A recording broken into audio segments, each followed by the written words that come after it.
1977, la télévision consacre son émission Les dossiers de l'écran à Jean Moulin. Tous les anciens chefs de la résistance sont sur le plateau.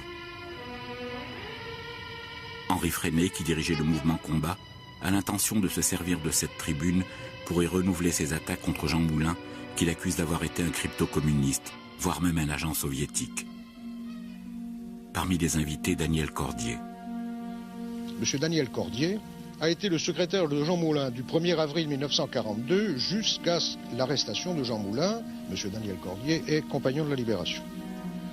Daniel Cordier avait disparu après la Libération, tirant un trait sur cette période.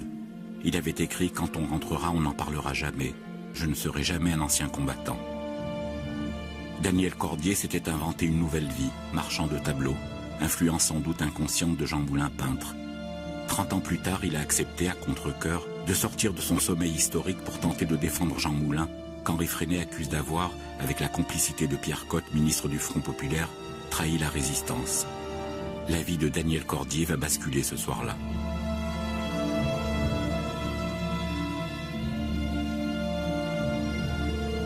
Et Pierre Cotte concluait son article. En 1933, Moulin est devenu mon chef de cabinet. Depuis cette époque, nous devions rester en contact étroit et fraternel, en complète communion de pensée politique. Je crois que si les mots ont un sens, j'ai répondu, comme je crois devoir le faire, à ce qu'a dit Closon. Monsieur Freinet, il faut être tout à fait net. Qu'est-ce que vous déduisez de cet ensemble de déclarations? Je déduis de cet ensemble de déclarations que politiquement, il était exactement sur la même longueur d'onde de Pierre Cotte. J'étais stupéfait que l'on puisse parler de Moulin dans ces termes-là. C'était pour moi une caricature venimeuse de mon patron. Après tout, c'était quelqu'un que j'avais pratiqué. Freinet parlait de ce que j'avais vécu de l'intérieur et que je connaissais, pardonnez-moi, mais très bien, et mieux que lui. Ou que quiconque des chefs de la résistance. Mais alors, si Moulin était communiste, je suis très étonné qu'il m'ait pris, moi, qui était Action française à ce moment-là. Oui, je vous répondre. Vous vous répondre? Répondez-moi. Sur le moment, pourquoi vous n'êtes pas au courant? Je suis désolé, je ne veux pas vous faire de peine, mais mon cher Cordier, vous étiez l'intendance. Mais tout à fait. Vous étiez l'intendance, et les problèmes politiques, c'est pas à vous que j'étais confié. Il était très sûr de lui, satisfait, marquant les effets oratoires, accentuant les points qu'il estimait forts contre Moulin. Et en face, le petit Cordier, effondré dans son fauteuil. Et j'étais accablé. J'étais accablé parce que tout le monde avait entendu. À 2 mètres de moi, il y avait un homme qui avait lancé la plus grave accusation à l'égard d'un être que l'on peut formuler, c'est-à-dire au fond, d'avoir trahi sa mission, le général de Gaulle, et ses camarades, et ses subordonnés. Vous voyez, il n'y a pas pire. Et face à cette accusation, je n'avais pas été capable de formuler un mot, car c'était une calomnie. Et personne n'avait prononcé le mot de calomnie, personne. Parce que justement, entre anciens résistants, on se ménageait.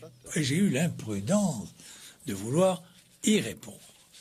Et alors, évidemment, c'était quelque chose. Et moi-même, je me sentais m'enfoncer. J'avais le sentiment que je ne savais plus ce que j'étais en train de dire. Ça, c'était effroyable. Vous n'avez pas fait votre travail. Non, mais je regrette. Vous manipulez toujours les témoignages. Et il faut tout de même le dire ce soir. Je continue. Oui, Soyez bref, monsieur Cordier, s'il vous plaît. J'étais à la fois très agressif, incohérent, et c'était un discours totalement inorganisé, sans le moindre argument. J'affirme de la manière la plus solennelle que si des documents sont opposés aux miens, qu'ils me montrent, ce que je ne crois pas, que j'ai été dans l'erreur, de la manière la plus solennelle, je dis que cette erreur, je la reconnaîtrai aussi publiquement, j'ai affirmé mes convictions actuelles. La déroute. Je me suis tu. Je suis arrivé chez moi, 2h30 du matin, je vais dormir. Et je me souviens, il y a eu un moment terrible. Sur mon bureau, il y avait la photographie de Jean Moulin. Et je me suis assis à mon fauteuil et j'ai regardé cette photo. crois que j'ai regardé cet homme comme je ne l'avais jamais regardé de son vivant. Parce que je voulais savoir la vérité. Parce que quand même, et si Freinet disait la vérité, elle est affreux. Et certainement, un des instants, ça a duré un éclair. Je ne veux pas dire que j'ai douté, Jean Moulin, mais je me suis interrogé. Et c'est déjà trop. J'ai décidé, bon, je vais répondre à Freinet, je ne peux pas laisser ça comme ça. Au fond, je suis responsable de la mémoire de Jean Moulin. Les historiens ne répondent pas, bon, il faut que je m'y mette. Jamais je n'aurais pensé que j'allais passer toute la fin de mon existence à ce travail. Je l'ai fait parce que je devais le faire. J'ai tout fait pour prouver, pour essayer de trouver des preuves de la falsification et de l'erreur. Pour dire la vérité, simplement. Et je m'engageais à écrire une biographie de Jean Moulin qui n'est pas plus de 300 pages et apporter le manuscrit 6 mois plus tard. Ça fait... Il y a 25 ans de ça, et je n'ai pas fini. Daniel Cordier décide de consacrer le reste de sa vie à Jean Moulin, avec le sentiment d'une œuvre à achever. Son regard va changer. De témoin, d'acteur, il va se faire historien et raconter la résistance comme personne avant lui. Au fond, le jour où je suis entré en histoire, c'est comme un peu les croyants lorsqu'ils entrent en religion. On abandonne sa vie privée. On abandonne ses goûts, ses dégoûts. On travaille pour la plus grande gloire de Dieu. Ben, j'ai travaillé pour la plus grande gloire de la vérité. Non pas de Jean Moulin, de la vérité. Durant des mois, j'ai travaillé, vous savez, je ne veux pas dire 24 heures sur 24, mais j'ai remué de la poussière. Et à mesure que les jours passaient, j'étais presque déçu de ne rien trouver. Soit le document matraque absolu qui prouvait que Jean Moulin avait trahi la résistance. Bon. Oui, je le cherchais, mais enfin... Bon. Mais j'étais très déçu de ne pas trouver la preuve que Freinet n'avait jamais trouvée. Et puis il a fallu un jour me rendre à l'évidence, parce que, à mesure que je cherchais, je trouvais beaucoup de documents qui rendaient ridicules les accusations qu'on pouvait porter à l'égard de Moulin dans ce domaine-là. Si je me suis engagé dans ce travail, c'est parce que je suis sûr de lui. Ma certitude vient de ma vie auprès de lui, des confidences sur son enfance, sur son père, sur sa vie privée, sur son goût de la peinture, sur le Jean Moulin, au fond, dont je ne connaissais pas le nom, dont je ne savais pas la profession, et que petit à petit, je m'en rends compte aujourd'hui, j'ai peut-être connu mieux que personne. Et ma certitude pour le défendre vient de là.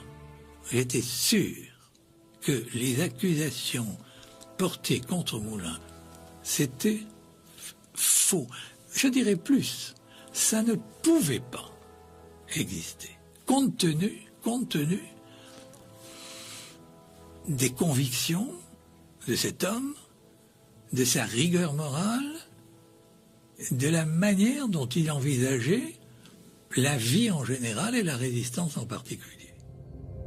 Dans la France qui traverse l'épreuve de la guerre, l'occupation, l'exode, la défaite, le 17 juin 1940 restera une date clé. Ce jour-là, le maréchal Pétain cède devant l'avancée des troupes allemandes et annonce la fin des hostilités. Le général de Gaulle part pour Londres où il lancera le lendemain son appel du 18 juin et Jean Moulin, préfet de Chartres, refuse de signer un texte présenté par des officiers allemands et se tranche la gorge avec un tesson de bouteille pour ne pas flancher devant l'ennemi. Jean Moulin, qui a 37 ans et le plus jeune préfet de France, est révoqué. Il va choisir de résister. Daniel Cordier, qui a 19 ans, a lui aussi entendu le message du maréchal Pétain. Il décide de continuer le combat et rejoint les forces françaises libres à Londres. Son milieu familial est passionnément réactionnaire, antisémite, Sa famille a été décimée par la guerre de 14-18. Parachuté en France le 26 juillet 42, Daniel Cordier arrive à Lyon le 1er août. Il est présenté à Rex, le chef de la résistance, dont il n'apprendra le vrai nom, Jean Moulin, qu'à la Libération. Il m'a tendu la main et il m'a dit vous avez fait bon voyage, BIPW, parce que nous avions des noms de code à Londres, et lui, je savais qu'il s'appelait Rex, c'était son nom de code. J'ignorais absolument son passé, son vrai nom. On ne m'avait absolument rien dit de lui, simplement que c'était le représentant du général de Gaulle et que par conséquent, je relevais en dernier ressort de lui. À Londres, on ne m'avait absolument rien dit sur la résistance. Rien. Nous n'avions pas la moindre idée de ce qu'était la résistance. On lisait un petit peu dans les journaux qu'il y avait des gens qui étaient fusillés, qu'on ne pouvait pas sortir de chez soi, à la limite, qu'on était fouillé, arrêté, et que la France vivait dans un état de terreur complet. Voilà à quoi je pensais la première fois que j'ai rencontré Jean Moulin. Alors je sais pas lui à quoi il pensait, mais en tout cas il m'a dit écoutez, si vous êtes libre ce soir, ça m'a beaucoup étonné cette formule, parce que je venais d'arriver, j'avais rien à faire, et c'était lui le patron. Alors vous imaginez, je vous invite à dîner, rendez-vous à 7h au restaurant Le Garret. Je ne m'attendais pas du tout à ce qu'il m'invite à dîner. N'oubliez jamais que je suis un petit soldat qui vient voir le grand patron. On a une petite bouteille de Beaujolais, manger. Il n'y avait personne. On était tout à fait isolés dans le coin. C'était merveilleux parce qu'on pouvait parler. Et la première question qu'il m'a posée, il m'a dit, mais pourquoi vous êtes parti en 40 ? Et on ne m'a jamais posé cette question. Eh bien, je dis, à cause de Maurras. Ah bon ? Il a eu un petit sourire. Et mais pourquoi Maurras ? Alors à ce moment-là, je parlais de ma famille, de mon enfant. C'était la bourgeoisie andelaise, ultranationaliste, patriotique, mais férocement antisémite.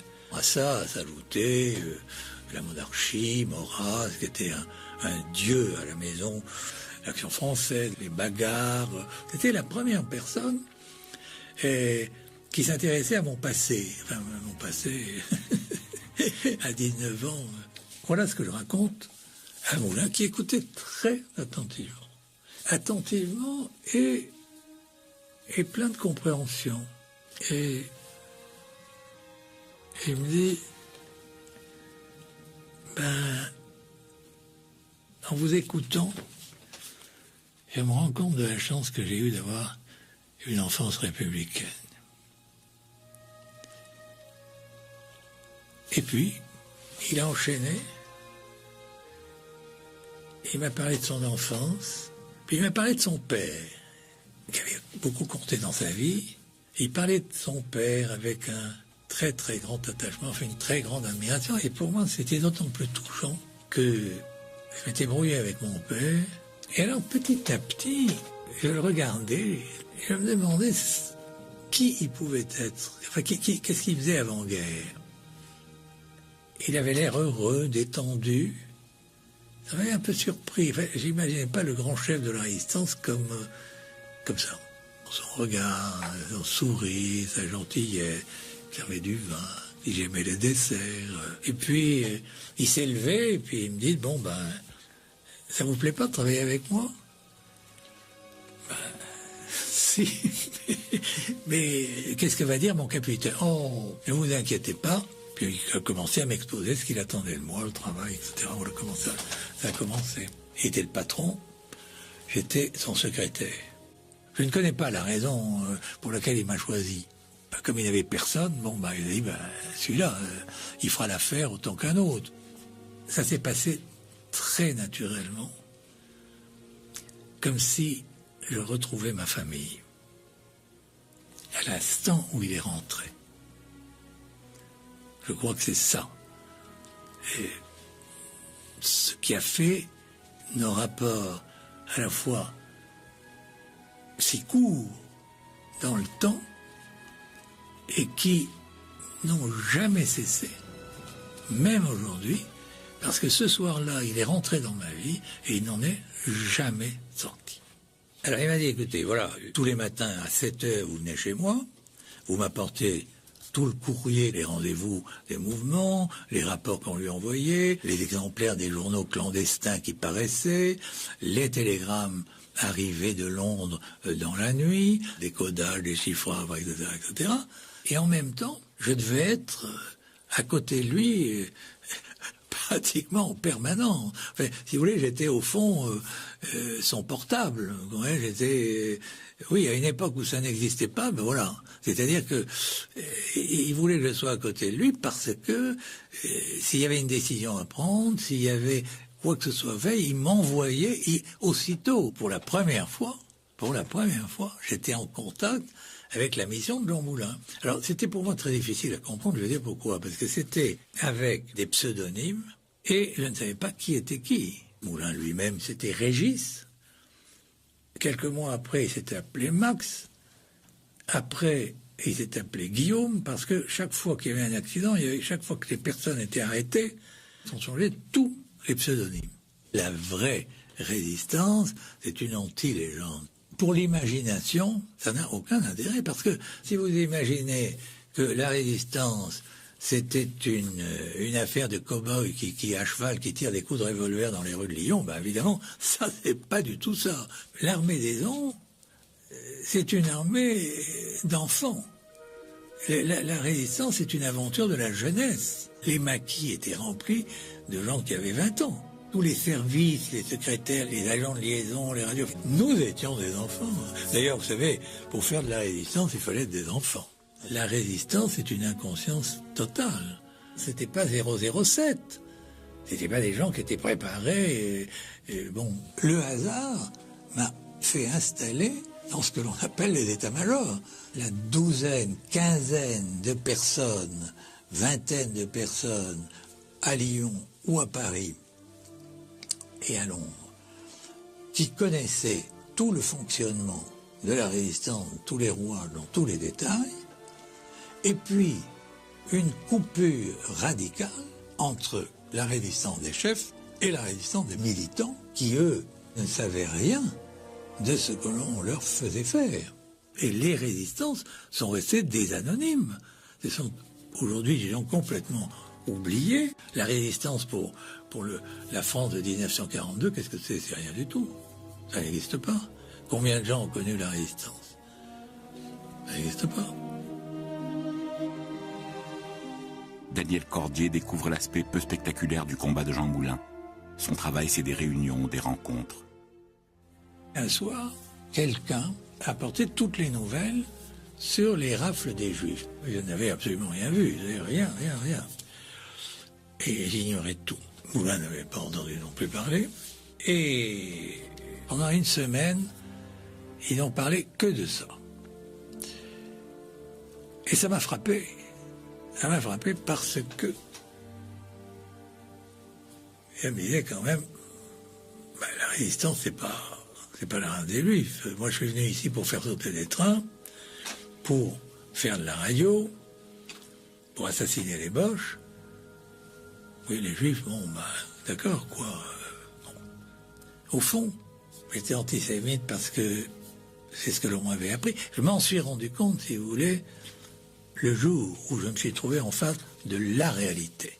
À mon arrivée à Paris, j'avais l'intention d'aller à l'Arc de Triomphe, parce qu'à Londres, j'avais vu des photos de l'Arc de Triomphe, de l'inconnu entouré de soldats allemands qui se photographiaient devant, et ça, c'était pour moi un symbole effrayant.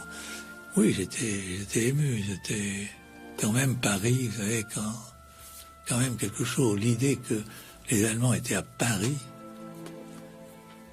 c'était le symbole de notre déchéance. Et j'ai vu s'avancer devant moi un homme qui me paraissait très vieux. Je pensais à mon grand-père. Et avec un enfant, peut-être une dizaine d'années. Et tous les deux avaient sur la poitrine une étoile jaune. Je n'en avais jamais vu. Et ça a été pour moi une des plus grandes déchirures de mon existence. Tout d'un coup, j'ai pris conscience que ce n'était pas un jeu. Moi qui, avant la guerre, écriais mort aux Juifs, le jour où j'ai pris conscience que c'était pas une farce d'étudiants, c'est ça. C'était pas une pause comme ça. Mais ça correspondait à une réalité. Et cette réalité qui était l'étoile jaune, le marquage des hommes, d'innocents, comme du bétail. Je ne me suis pas trouvé en face des cadavres des camps de concentration. J'en ai jamais vu en vrai. Je me suis simplement trouvé en face d'une étoile jaune. Et pour moi, je peux vous dire que ma vie a changé ce jour-là. Ma vie a changé ce jour-là parce que j'ai eu honte. J'ai eu honte de quelque chose que tout d'un coup je ne comprenais pas. C'est comment j'avais pu être du côté des hommes qui étaient capables de faire ça. Parce que ça, c'était inacceptable. Daniel Cordier ne s'est fixé qu'une règle, ne rien cacher, ne rien affirmer qu'on ne puisse prouver. Méfiant vis-à-vis des témoignages, il préfère les documents. Chaque fois qu'on ouvre une boîte, on a le cœur battant. Parce que peut-être que c'est là. Vous savez, c'est comme l'enfant qui, à la fête des rois, qui va voir la fève. Où est la fève? Est-ce qu'elle est dans la boîte qu'on ouvre? Et alors on commence à feuilleter, et on trouve ou on trouve pas. Vous savez, je crois que le sommet de ma recherche, le moment divin, si je croyais en Dieu, c'est pas aux archives nationales, mais c'est dans des archives privées. Bon, je feuilletais, j'étais déçu. Ça ne m'apportait rien. Et il y avait un dernier dossier parmi tous ceux que j'avais pris, et il y avait marqué « très secret ». Alors j'ouvre là, et puis il y avait un papier qui dépassait de ce troc sans intérêt. Et ce papier,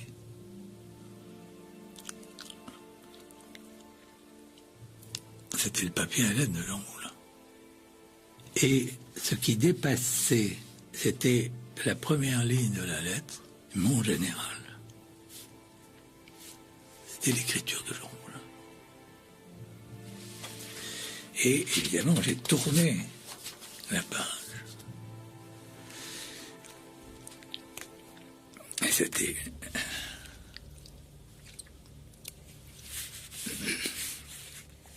la dernière lettre de Jean Moulin au général de Gaulle. C'était quelque chose que je cherchais depuis des années. Mais j'avais abandonné mes recherches. Personne ne connaissait cette lettre. Je pensais que tout ça était perdu. Et là, je découvre cette lettre dont je ne pensais jamais qu'elle pourrait se trouver là. Et ça, vous comprenez bien que ça a été pour moi à la fois là, un moment, vous le voyez aujourd'hui, un moment, c'est un des moments les plus bouleversants de mon existence. Entre sa domination et sa mort, la mission de Jean Moulin ne durera que 18 mois. Cordier remonte le cours de la vie de Jean Moulin avant qu'il ne devienne Rex, cherche les raisons de son engagement.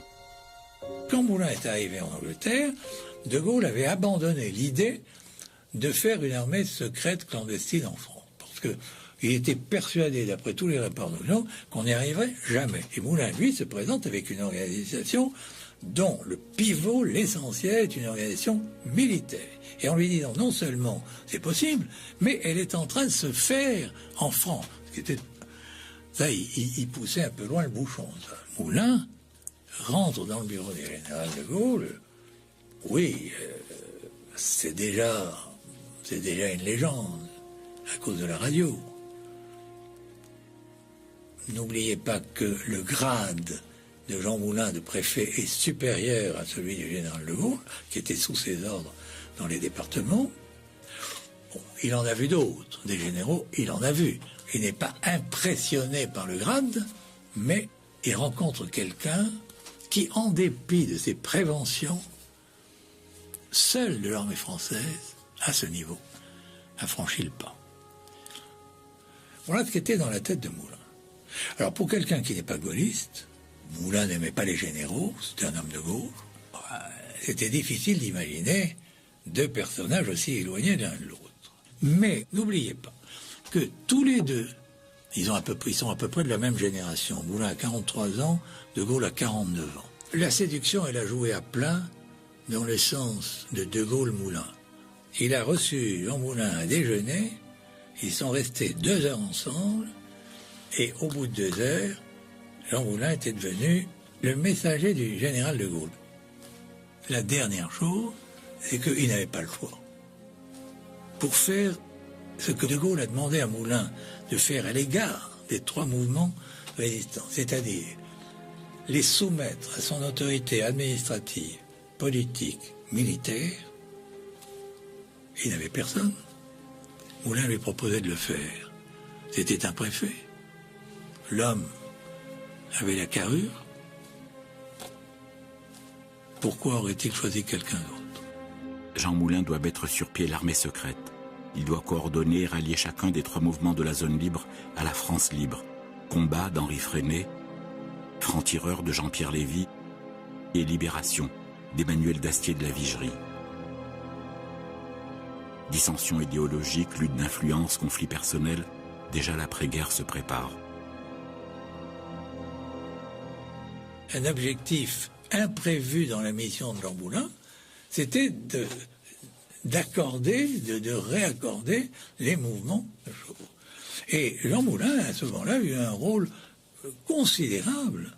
Vous comprenez pourquoi? Parce que, au fond, la lutte, elle n'était pas entre les mouvements de résistance et de Gaulle, elle était entre les mouvements eux-mêmes, pendant des mois.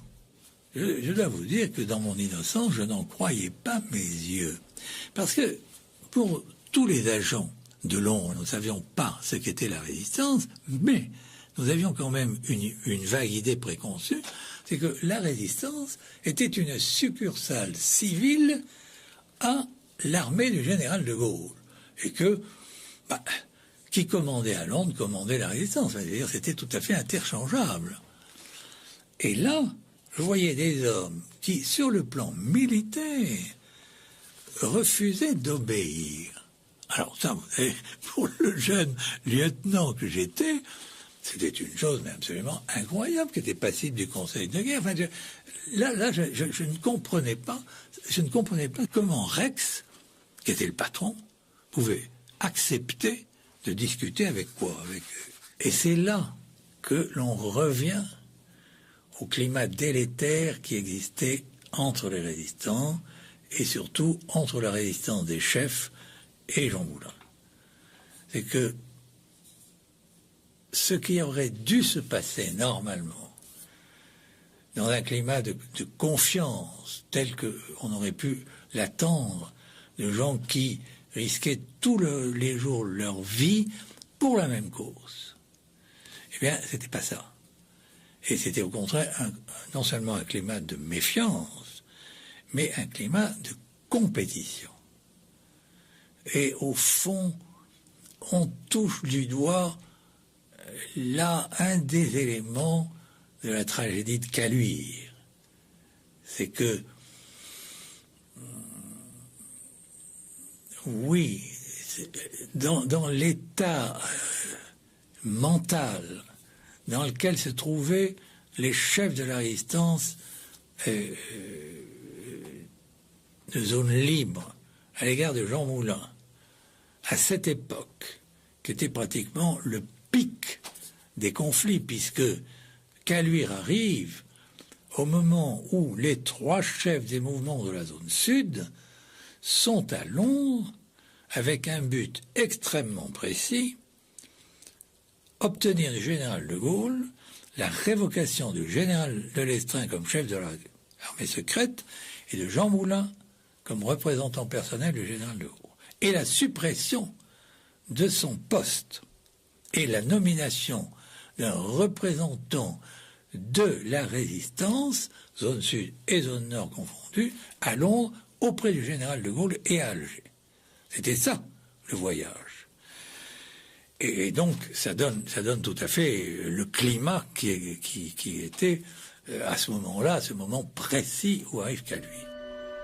Malgré les violentes querelles au sein de l'état-major de la résistance, Jean Moulin aura finalement accompli sa mission.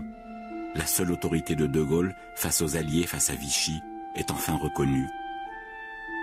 La première réunion du Conseil national de la résistance s'est tenue le 27 mai 1943, et le général de Lestrin a été nommé chef de l'armée secrète.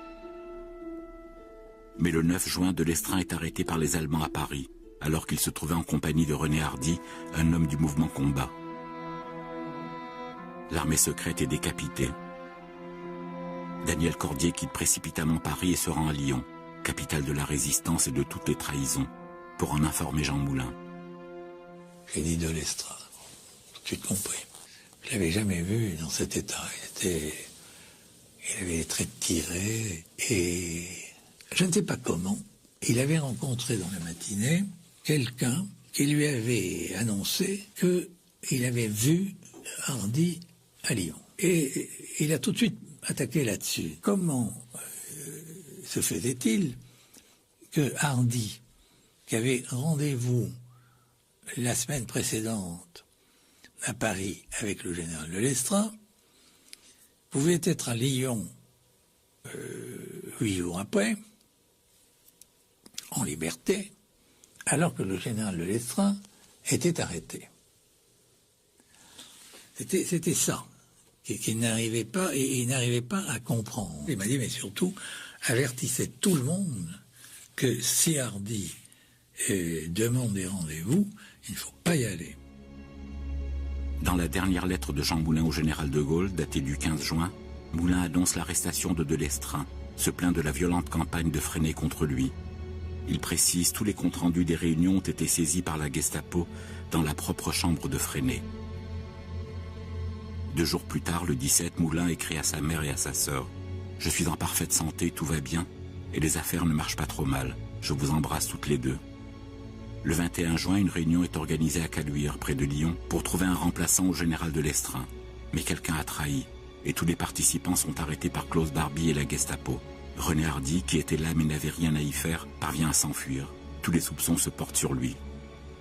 Ma conviction, dès que j'ai appris l'arrestation de Caluire et tout ce qui avait entouré Caluire, bon, ma conviction était celle de pratiquement tous les chefs de la résistance, tous les responsables de la résistance, étaient tout à fait convaincus depuis l'arrestation, depuis le premier jour de la culpabilité d'Hardy, les soupçons étaient très très très forts. Mais une chose est d'avoir une conviction et une chose est de tenter d'écrire l'histoire. Lorsque j'ai entrepris mon travail sur Jean Moulin, j'avais décidé de ne pas évoquer l'affaire de Caluire. Je ne suis pas juge et pour moi Caluire n'était pas un problème. Caluire, hélas, Moulin était impliqué en tant que victime puisqu'il avait été arrêté. Mais en dehors de ça, malheureusement, il n'était pas du tout impliqué. Donc, ça ne faisait pas partie pour moi de la mission de Jean Moulin. C'était le terme de la mission de Jean Moulin. Ça ne faisait pas partie. Moulin était entré, et puis la Gestapo était arrivée, et puis il l'avait emmené, bon, et puis il l'avait assassiné. Caluire, pour moi, c'est ça. Je fais un constat.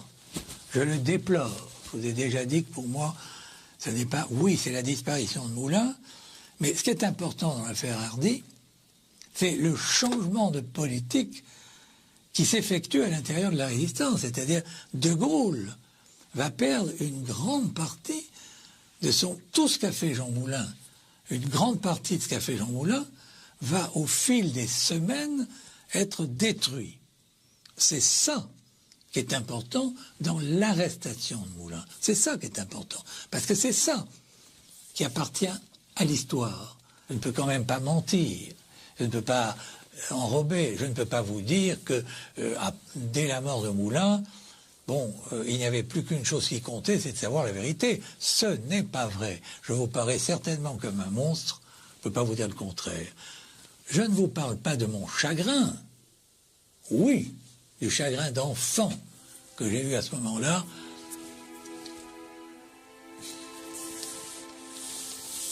Et probablement qui ne s'est jamais arrêté. Mais ce n'est pas le sujet. Ce n'est pas le sujet. Le sujet, c'était que s'est-il passé après la mort de Jean Moulin, enfin l'arrestation de Jean Moulin, pour que la résistance continue. Et le sujet, c'était ça. J'étais seul pendant un mois à Paris. Vous comprenez, je n'avais pas sangloté toute ma journée. J'avais des rendez-vous, j'avais des papiers à répondre, il fallait que ça marche. Et la liaison avec la zone libre devait continuer. En fait, tout devait continuer comme si Jean Moulin était là.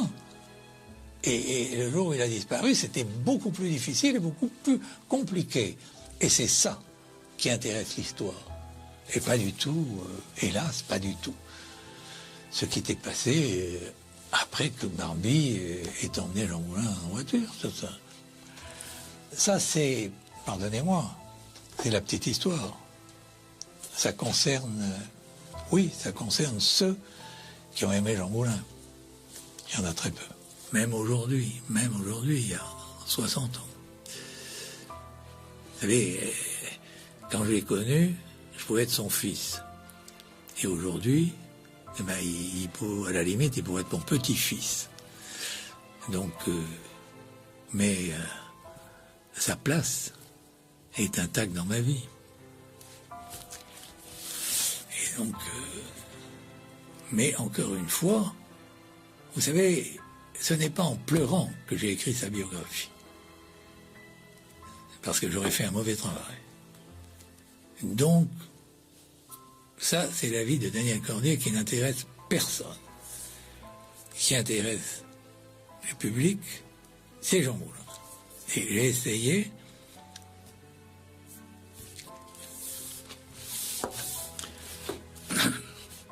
c'est ma manière de lui être fidèle, de ne pas tenir compte de mes sentiments qui vous paraissent inhumains. Début juillet 1943, les Allemands annoncent à Laure Moulin que son frère est mort à Metz ou en gare de Francfort lors de son transfert à Berlin. Oui, c'est un peu fou, mais on y croyait plus ou moins. Enfin, en tout cas, moi, je n'y croyais pas. Je dois vous dire que jusqu'au dernier convoi, j'ai attendu son retour. Vous savez, quand on espère contre toute évidence. Alors, je me raccrochais à cette idée, vous savez, les Boches sont capables de tout. Dire que le chef de la résistance était mort, c'était une manière peut-être de désespérer la résistance. J'ai interprété ça comme ça, ce qui est un non-sens. Mais c'est vrai que j'ai attendu.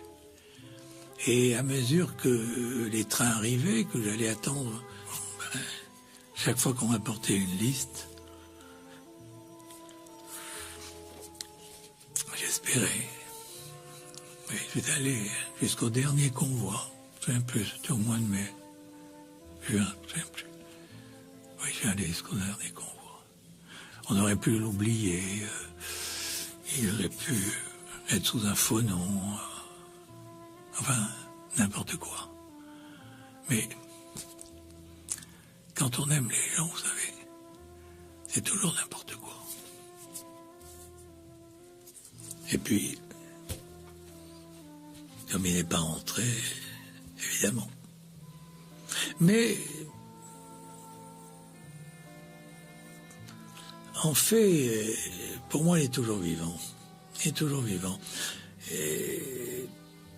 Il n'y a pas eu de deuil pour moi, parce que la dernière image de Moulin est une image extraordinairement vivante et qui est tout à fait présente dans mon souvenir, et il n'y a pas d'autre image. Et curieusement, la cérémonie du Panthéon qui a lieu 20 ans après, n'arrive pas à supplanter. Et il n'y a même pas superposition de deux images. Oui, Moulin est au Panthéon, mais en réalité, même quand je suis en train de vous le dire en ce moment, ça ne signifie rien pour moi. Rien.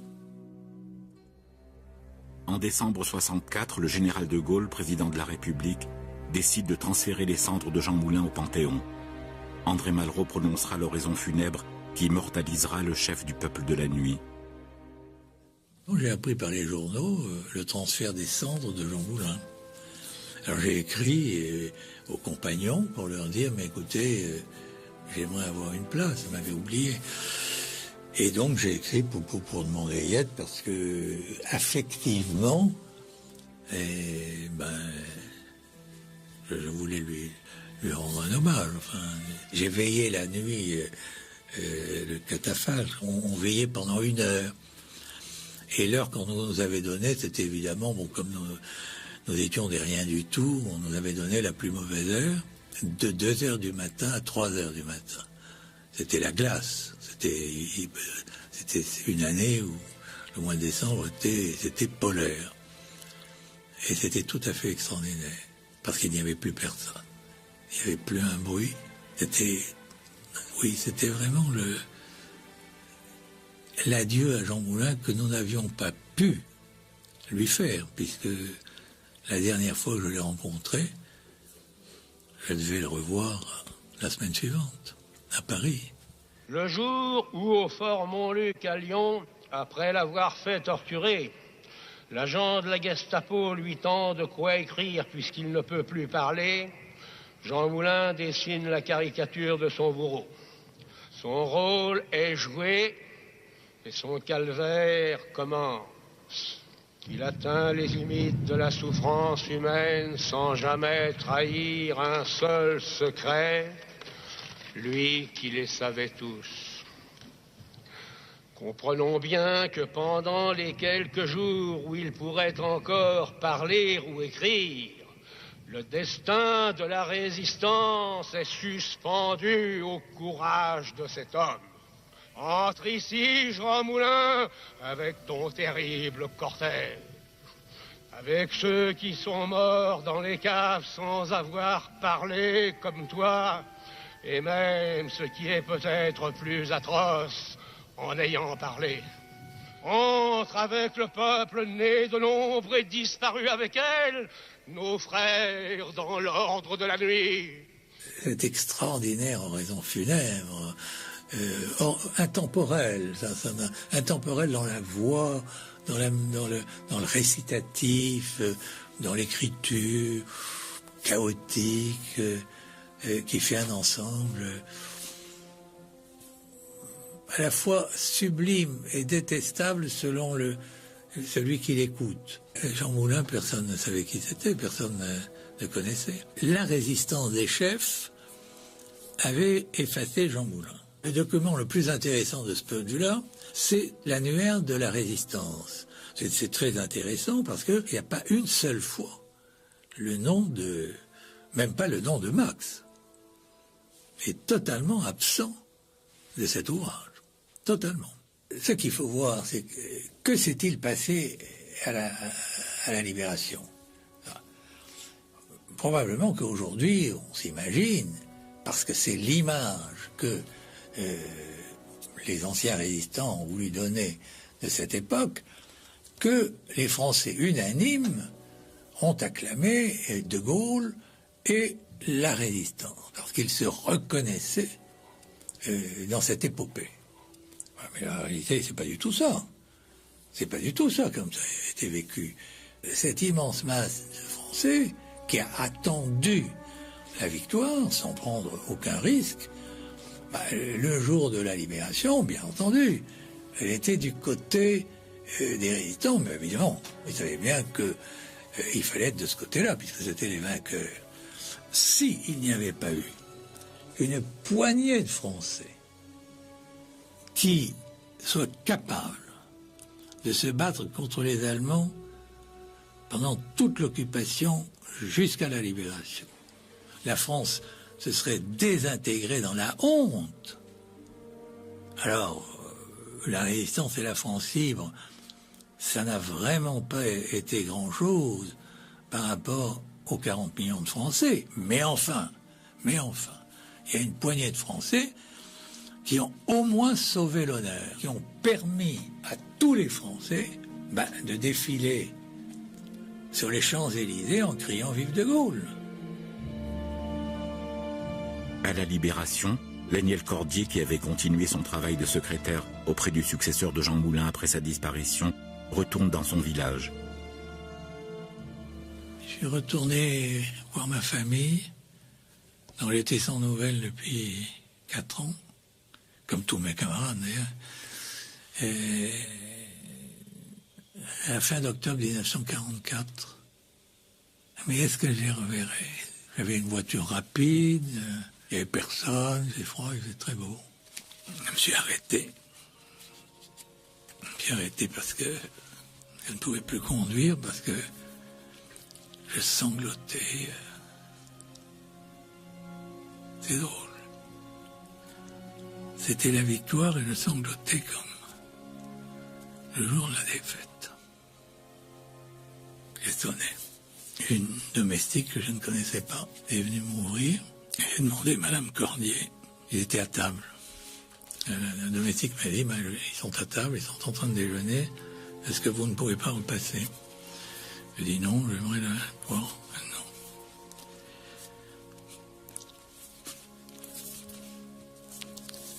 Et au bout d'un moment, la porte s'est ouverte sur la gauche.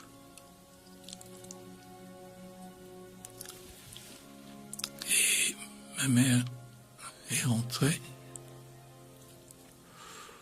Elle était myope, elle n'avait pas ses lunettes.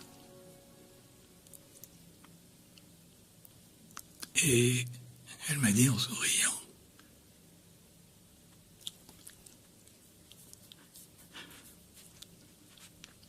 « Bonjour monsieur,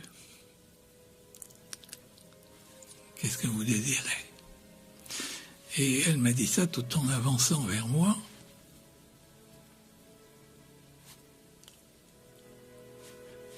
Et 1 mètre.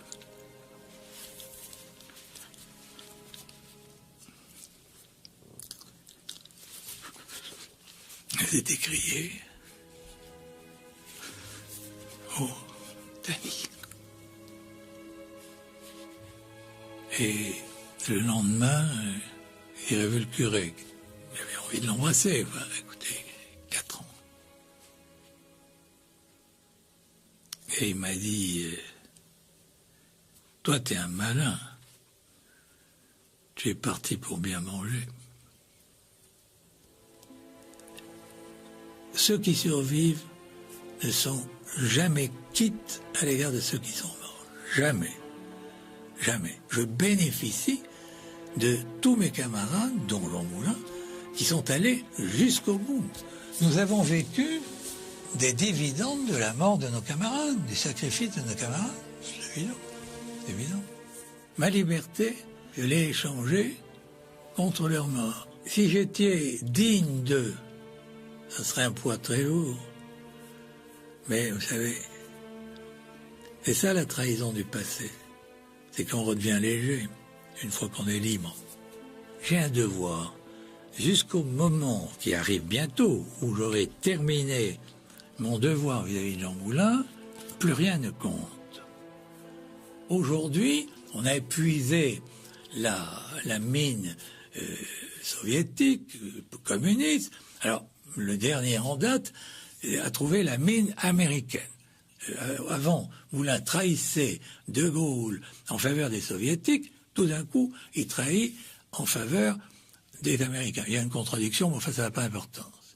Et puis, bon, la chose la plus récente, c'est que alors il ne s'agit plus de trahison, mais tout d'un coup, on fait rentrer les femmes dans le jeu. Ah oui, ben voilà, Moulin n'était pas du tout un homme seul contre on croit, c'était pas du tout un homme seul, un moine soldat.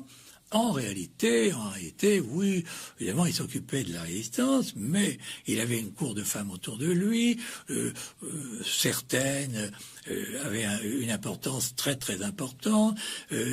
Il a pris des décisions capitales pour la résistance. Oui, mais c'est pas lui qui les a pris, c'est parce que des femmes, une femme l'a conseillé. Il avait une galerie de tableaux, il voyageait à Paris, dans toute la France, et au fond, bon, la résistance, au fond, c'était le hobby de Jean Moulin. En réalité, qu'il était marchand de tableaux. Et vous savez, très prochaine fois, je pense que sa prochaine biographie, ça sera Jean Moulin, marchand de tableaux, et ainsi de suite.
Un des éléments de la tragédie de Caluire, c'est que,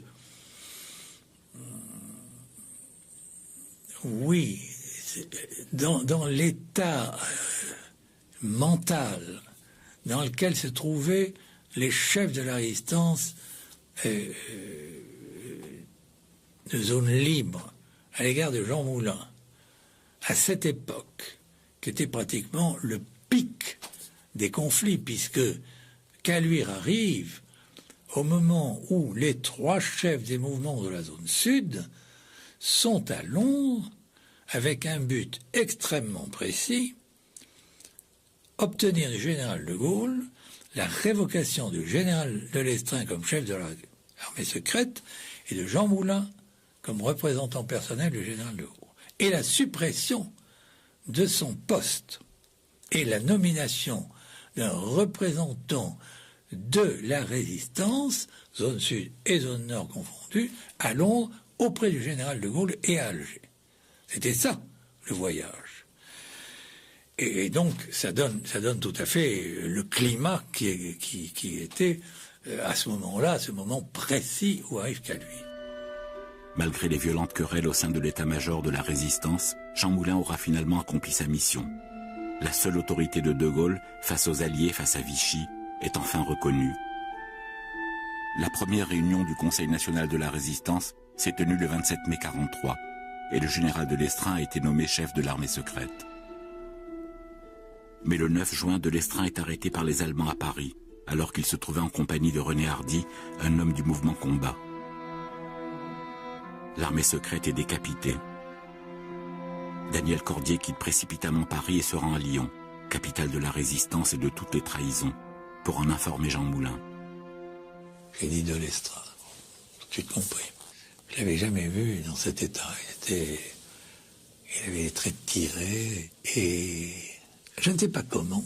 Il avait rencontré dans la matinée quelqu'un qui lui avait annoncé qu'il avait vu Hardy à Lyon. Et il a tout de suite attaqué là-dessus. Comment se faisait-il que Hardy, qui avait rendez-vous la semaine précédente à Paris avec le général de Lestrin, pouvait être à Lyon 8 jours après, en liberté, alors que le général de Lestrin était arrêté.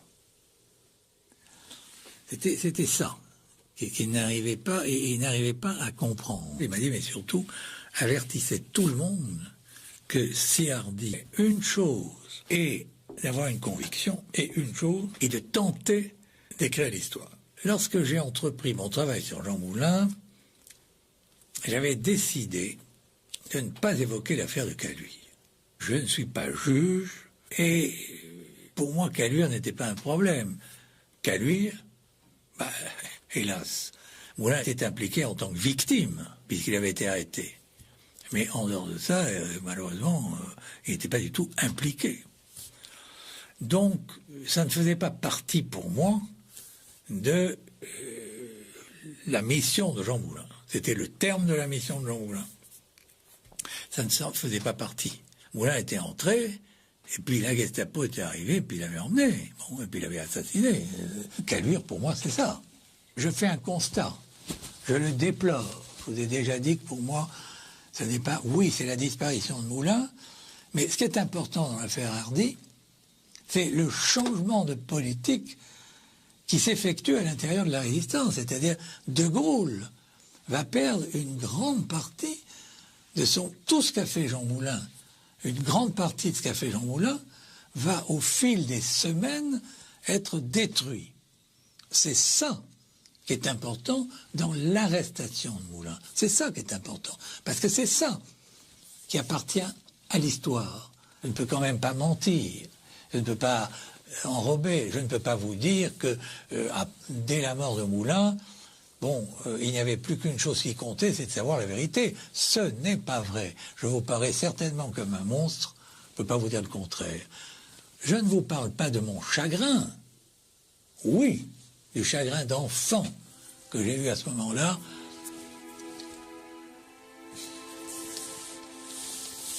Et probablement qui ne s'est jamais arrêté. Mais ce n'est pas le sujet. Ce n'est pas le sujet.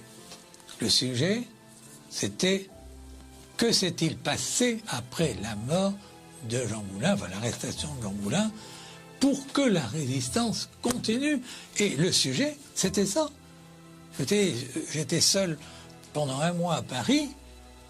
Vous comprenez, je n'avais pas sangloté toute ma journée. Écoutez, j'avais des rendez-vous, j'avais des papiers à répondre, il fallait que ça marche. Et la liaison avec la zone libre devait continuer. En fait, tout devait continuer comme si Jean Moulin était là. Et le jour où il a disparu, c'était beaucoup plus difficile et beaucoup plus compliqué. Et c'est ça qui intéresse l'histoire. Et pas du tout, hélas, pas du tout.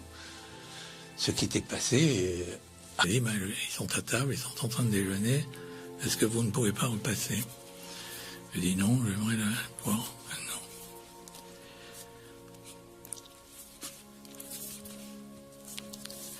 Et au bout d'un moment, la porte s'est ouverte sur la gauche.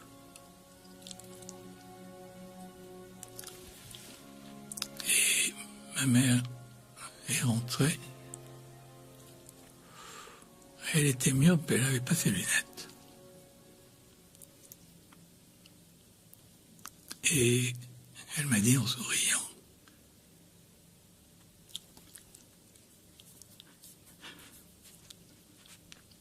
« Bonjour monsieur, qu'est-ce que vous désirez ?» Et elle m'a dit ça tout en avançant vers moi.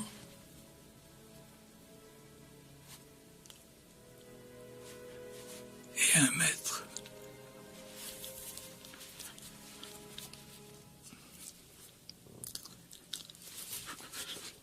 Elle s'est écriée. Oh, Dany. Et le lendemain, j'ai revu le curé. J'avais envie de l'embrasser. Enfin, écoutez, 4 ans. Et il m'a dit... Toi, t'es un malin. Tu es parti pour bien manger. Ceux qui survivent ne sont jamais quitte à l'égard de ceux qui sont morts. Jamais. Jamais. Je bénéficie de tous mes camarades, dont Jean Moulin, qui sont allés jusqu'au bout. Nous avons vécu des dividendes de la mort de nos camarades, des sacrifices de nos camarades. C'est évident. C'est évident. Ma liberté, je l'ai échangée contre leur mort. Si j'étais digne d'eux, ça serait un poids très lourd. Mais vous savez, c'est ça la trahison du passé. C'est qu'on redevient léger une fois qu'on est libre. J'ai un devoir, jusqu'au moment qui arrive bientôt, où j'aurai terminé mon devoir vis-à-vis de Jean Moulin, plus rien ne compte. Aujourd'hui, on a épuisé la mine soviétique, communiste. Alors, le dernier en date a trouvé la mine américaine. Avant, Moulin trahissait De Gaulle en faveur des soviétiques, tout d'un coup, il trahit en faveur des Américains. Il y a une contradiction, mais enfin, ça n'a pas d'importance. Et puis, bon, la chose la plus récente, c'est que, alors, il ne s'agit plus de trahison, il parlait. Et la première question qu'il m'a posée, il m'a dit, mais pourquoi vous êtes parti en 40 ? Et on ne m'a jamais posé cette question. Eh bien, je dis, à cause de Maurras. Ah bon ? Il a eu un petit sourire. Et mais pourquoi Maurras ? Alors à ce moment-là, je parlais de ma famille, de mon enfant. C'était la bourgeoisie andelaise, ultranationaliste, patriotique, mais férocement antisémite. À ça s'ajoutait la monarchie, Maurras, qui était un dieu à la maison, l'Action française, les bagarres. C'était la première personne qui s'intéressait à mon passé. Enfin, mon passé à 19 ans. Voilà ce que je raconte à Moulin, qui écoutait très attentivement. Attentivement et plein de compréhension. Et il me dit, en vous écoutant, je me rends compte de la chance que j'ai eue d'avoir une enfance républicaine. Et puis, il a enchaîné. Il m'a parlé de son enfance, puis il m'a parlé de son père, qui avait beaucoup compté dans sa vie. Il parlait de son père avec un très très grand attachement, enfin une très grande admiration. Et pour moi, c'était d'autant plus touchant que je m'étais brouillé avec mon père. Et alors, petit à petit, je le regardais et je me demandais qui il pouvait être. Enfin, qu'est-ce qu'il faisait avant-guerre. Il avait l'air heureux, détendu. Ça m'avait un peu surpris. Enfin, j'imaginais pas le grand chef de la résistance comme ça. Son regard, son sourire, sa gentillesse, il servait du vin, j'aimais les desserts. Et puis, il s'est levé et puis il me dit, bon, ça vous plaît pas de travailler avec moi ? Si. Mais qu'est-ce que va dire mon capitaine ? Oh, ne vous inquiétez pas. Puis il a commencé à m'exposer ce qu'il attendait de moi, le travail, etc. Ça a commencé. Il était le patron, j'étais son secrétaire. Je ne connais pas la raison pour laquelle il m'a choisi. Comme il n'avait personne, il a dit, celui-là, il fera l'affaire autant qu'un autre. Ça s'est passé très naturellement, comme si je retrouvais ma famille, à l'instant où il est rentré. Je crois que c'est ça. Et ce qui a fait de la mission de Jean Moulin. C'était le terme de la mission de Jean Moulin. Ça ne s'en faisait pas partie. Moulin était entré, et puis la Gestapo était arrivée, et puis il l'avait emmené. Bon, et puis il l'avait assassiné. Caluire, pour moi, c'est ça. Je fais un constat. Je le déplore. Je vous ai déjà dit que pour moi, ce n'est pas... Oui, c'est la disparition de Moulin, mais ce qui est important dans l'affaire Hardy, c'est le changement de politique qui s'effectue à l'intérieur de la résistance. C'est-à-dire, De Gaulle va perdre une grande partie de tout ce qu'a fait Jean Moulin. Une grande partie de ce qu'a fait Jean Moulin va, au fil des semaines, être détruit. C'est ça qui est important dans l'arrestation de Moulin. C'est ça qui est important. Parce que c'est ça qui appartient à l'histoire. Je ne peux quand même pas mentir. Je ne peux pas enrober. Je ne peux pas vous dire que dès la mort de Moulin, il n'y avait plus qu'une chose qui comptait, c'est de savoir la vérité. Ce n'est pas vrai. Je vous parais certainement comme un monstre. Je ne peux pas vous dire le contraire. Je ne vous parle pas de mon chagrin. Oui, du chagrin d'enfant que j'ai eu à ce moment-là.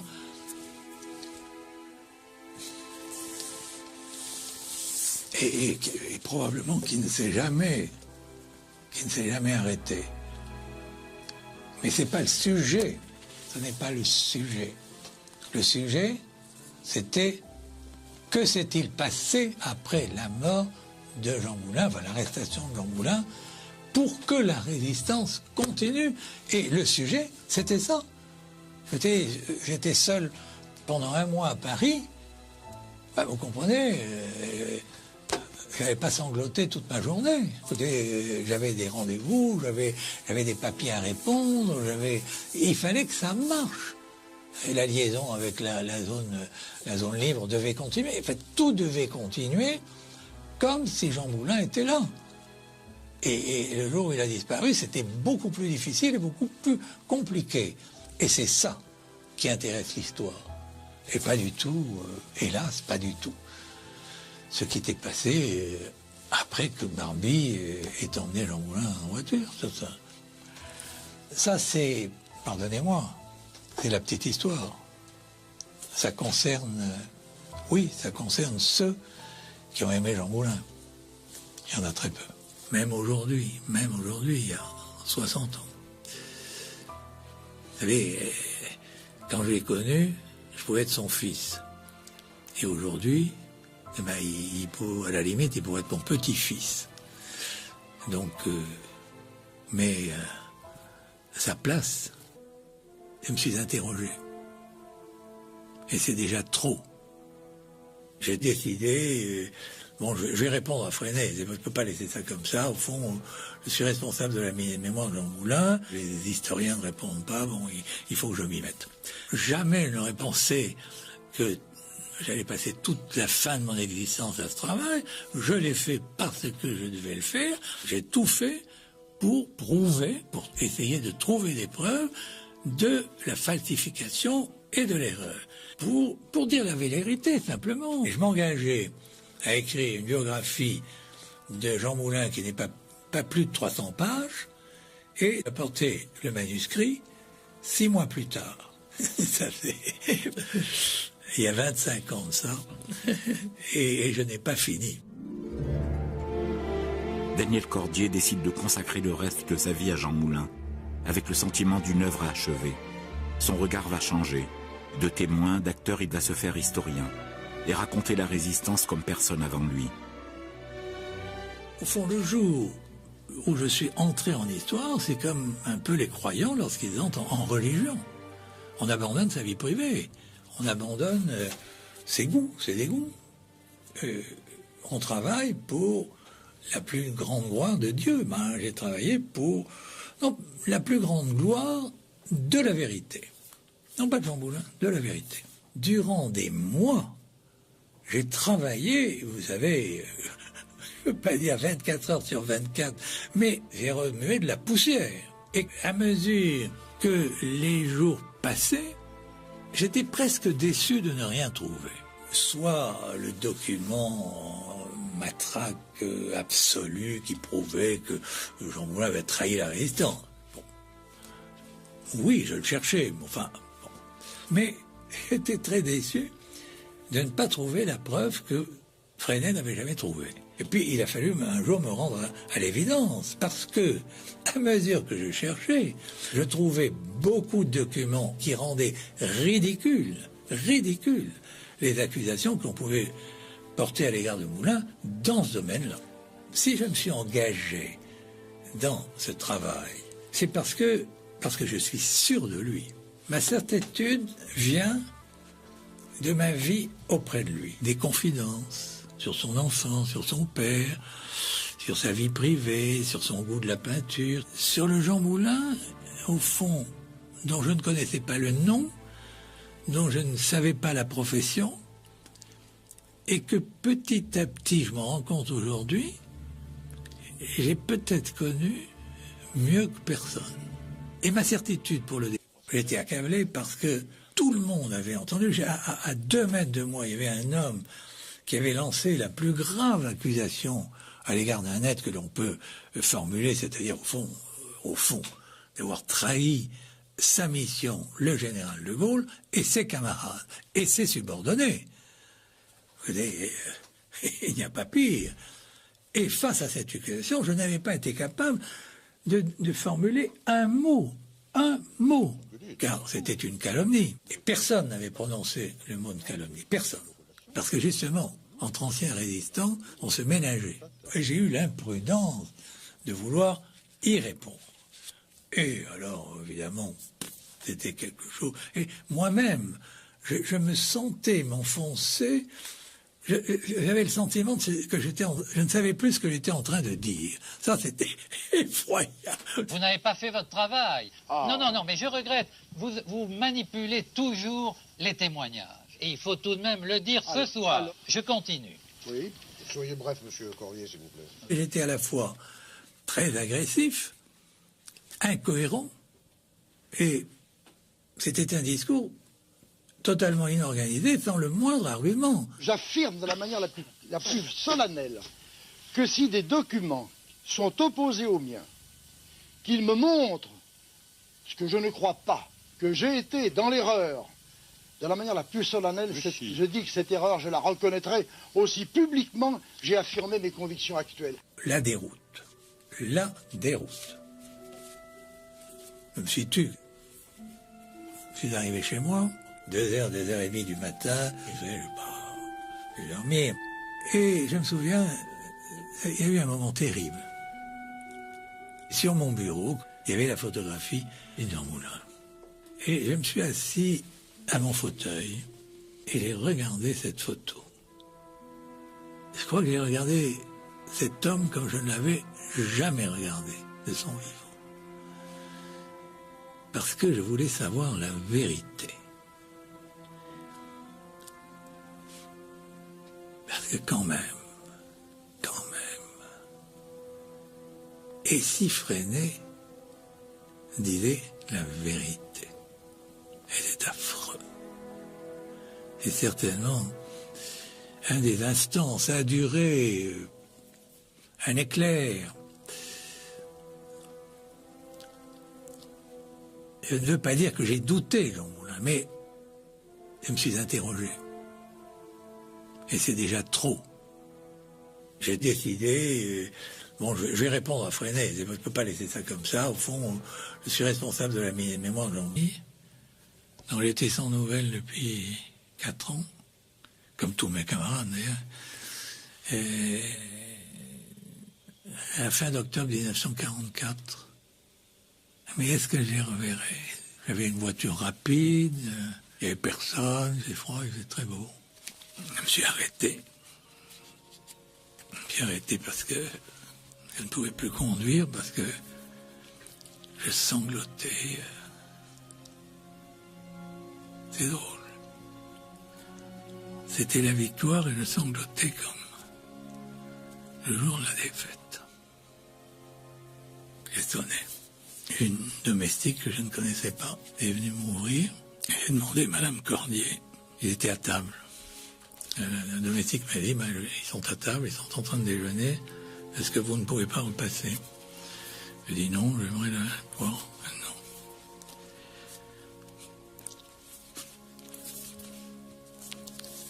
Et au bout d'un moment, la porte s'est ouverte sur la gauche.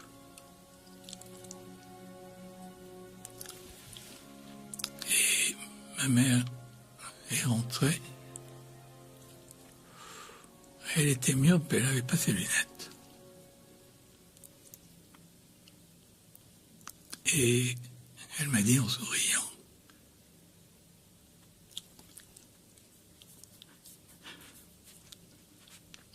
« Bonjour monsieur, qu'est-ce que vous désirez ?»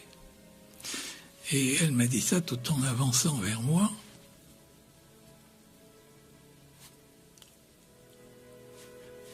Et 1 mètre.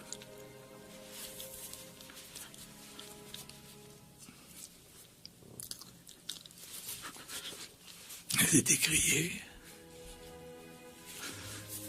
Oh, Danny. Et le lendemain, il avait le curé. J'avais envie de l'embrasser. Enfin, écoutez, 4 ans. Et il m'a dit, toi, t'es un malin. Tu es parti pour bien manger. Ceux qui survivent ne sont jamais quittes à l'égard de ceux qui sont morts. Jamais. Jamais. Je bénéficie de tous mes camarades, dont Jean Moulin, qui sont allés jusqu'au bout. Nous avons vécu des dividendes de la mort de nos camarades, des sacrifices de nos camarades. C'est évident. C'est évident. Ma liberté, je l'ai échangée contre leur mort. Si j'étais digne de lui, simplement que c'était le représentant du général de Gaulle et que par conséquent, je relevais en dernier ressort de lui. À Londres, on ne m'avait absolument rien dit sur la résistance. Rien. Nous n'avions pas la moindre idée de ce qu'était la résistance. On lisait un petit peu dans les journaux qu'il y avait des gens qui étaient fusillés, qu'on ne pouvait pas sortir de chez soi, à la limite, qu'on était fouillé, arrêté, et que la France vivait dans un état de terreur complet. Voilà à quoi je pensais la première fois que j'ai rencontré Jean Moulin. Alors je ne sais pas lui à quoi il pensait, mais en tout cas il m'a dit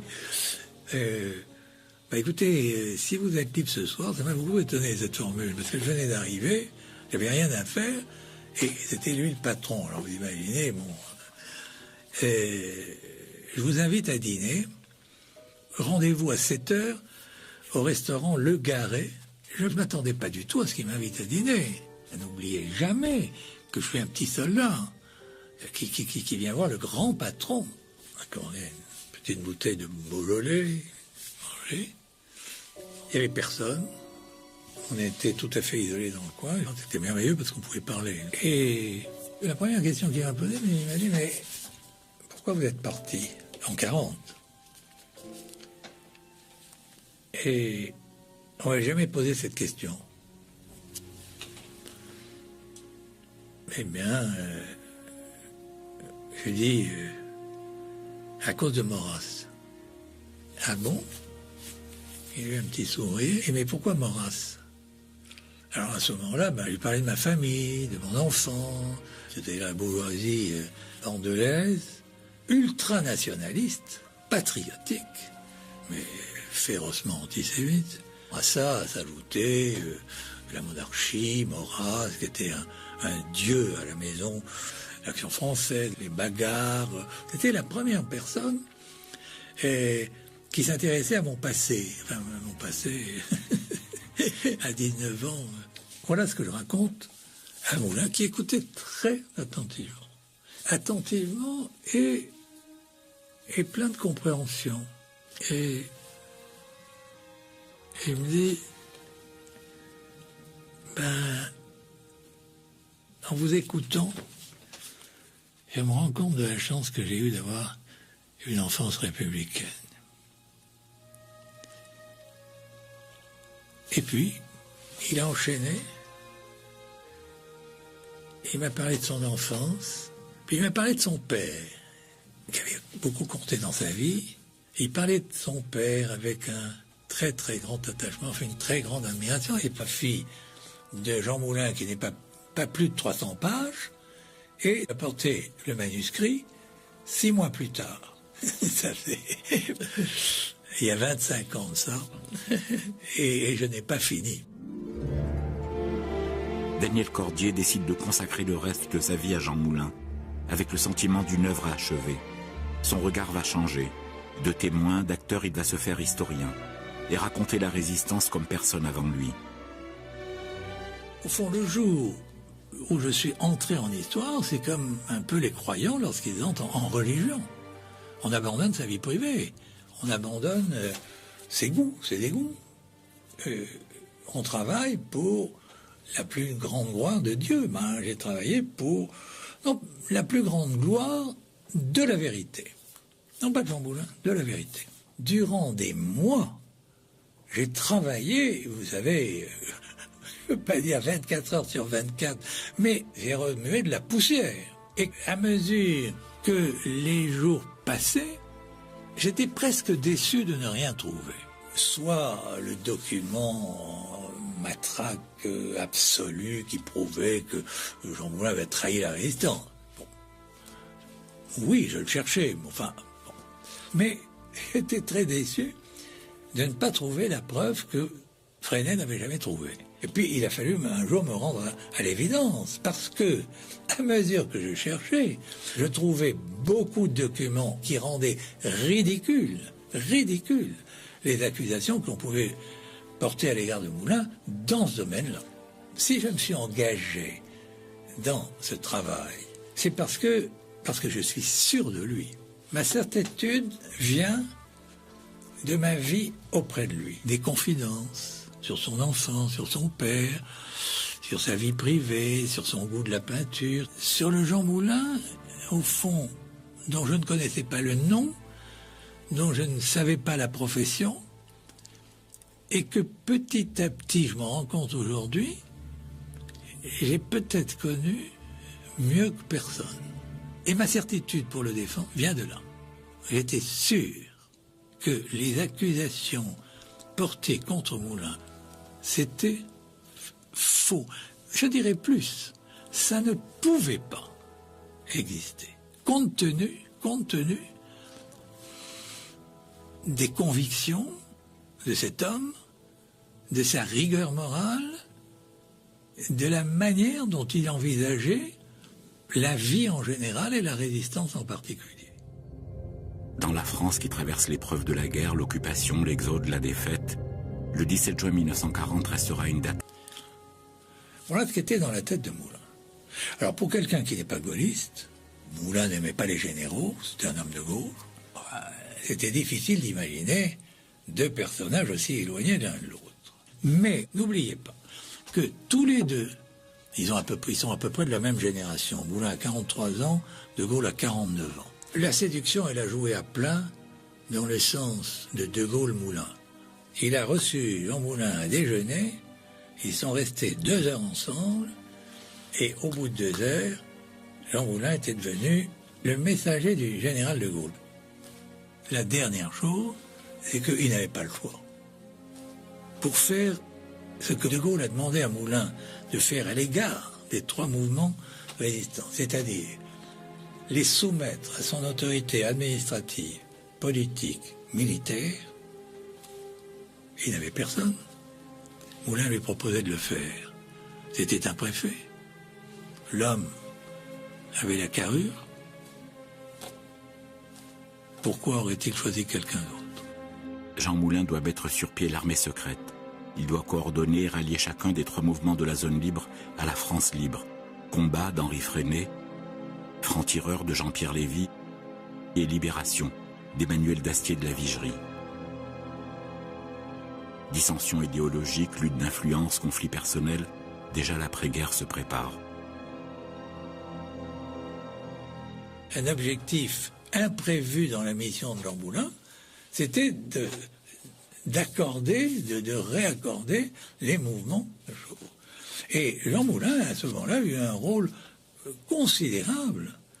Vous comprenez pourquoi? Parce que, au fond, la lutte, elle n'était pas entre les mouvements de résistance et de Gaulle, elle était entre les mouvements eux-mêmes, pendant des mois.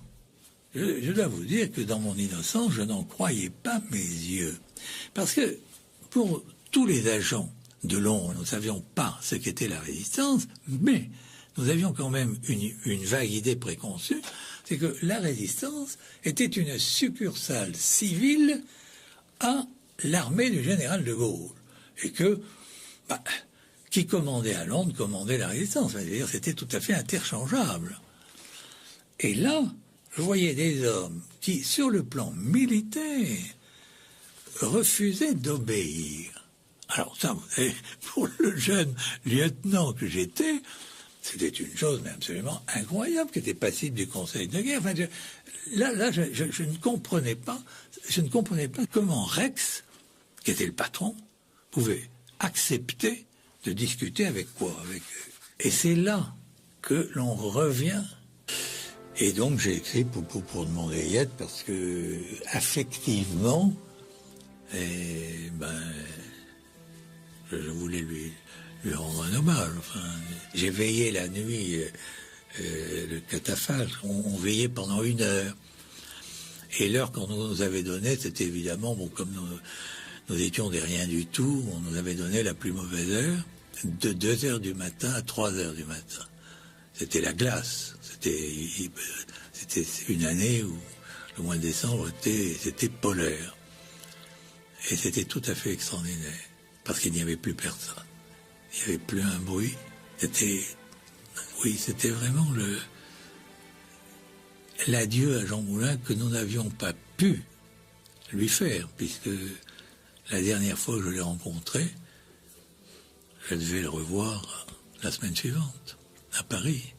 Le jour où, au fort Montluc à Lyon, après l'avoir fait torturer, l'agent de la Gestapo lui tend de quoi écrire puisqu'il ne peut plus parler, Jean Moulin dessine la caricature de son bourreau. Son rôle est joué et son calvaire commence. Il atteint les limites de la souffrance humaine sans jamais trahir un seul secret, lui qui les savait tous. Comprenons bien que pendant les quelques jours où il pourrait encore parler ou écrire, le destin de la résistance est suspendu au courage de cet homme. Entre ici, Jean Moulin, avec ton terrible cortège, avec ceux qui sont morts dans les caves sans avoir parlé comme toi, et même ce qui est peut-être plus atroce, en ayant parlé. Entre avec le peuple né de l'ombre et disparu avec elle, nos frères dans l'ordre de la nuit. C'est extraordinaire oraison funèbre. Intemporel, intemporel dans la voix, dans le récitatif, dans l'écriture, chaotique, qui fait un ensemble à la fois sublime et détestable selon celui qui l'écoute. Jean Moulin, personne ne savait qui c'était, personne ne connaissait. La résistance des chefs avait effacé Jean Moulin. Le document le plus intéressant de ce point de vue-là, c'est l'annuaire de la résistance. C'est très intéressant parce qu'il n'y a pas une seule fois même pas le nom de Max, est totalement absent de cet ouvrage.